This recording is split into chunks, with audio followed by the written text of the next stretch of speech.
ATM machine வரதுக்கு முன்னாடியே நம்ம ஊர் கோயில்ல ஏடிஎம் கார்டு டெபாசிட்லாம் இருந்துச்சா? அட நிஜமாதாங்க. நாம இன்னைக்கு யூஸ் பண்ற இந்த பிளாஸ்டிக் கார்டுக்கு பின்னாடி இருக்கிற அதே டெக்னாலஜியை 1000 வருஷத்துக்கு முன்னாடியே சோழர் காலத்துல தமிழர்கள் செம்மையா யூஸ் பண்ணியிருக்காங்க. அது எப்படின்னு தெரிஞ்சா கண்டிப்பா ஷாக் ஆயிடுவீங்க. அப்போலாம் பேப்பர் பணம் கிடையாது. நெல்லை தான் மெயின் செல்வமா பார்த்தாங்க. ஒவ்வொரு ஊர் கோயில்லையும் பெரிய நெல் களஞ்சியங்கள் இருக்கும்.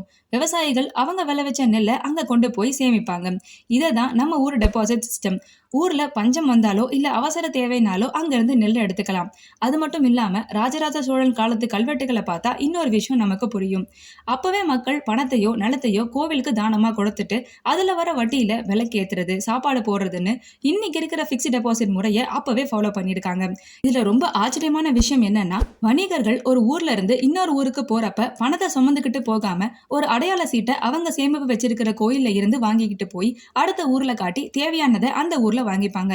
இதுதான் இன்னைக்கு நம்ம யூஸ் பண்ற ஏடிஎம் கார்டுக்கெல்லாம் முன்னோடி. இந்த மாதிரி தமிழர்களோட பெருமையை தெரிஞ்சுக்க மறக்காம நம்ம கல்கி ஆன்லைன் சேனலை ஃபாலோ பண்ணிக்கோங்க. டாடா.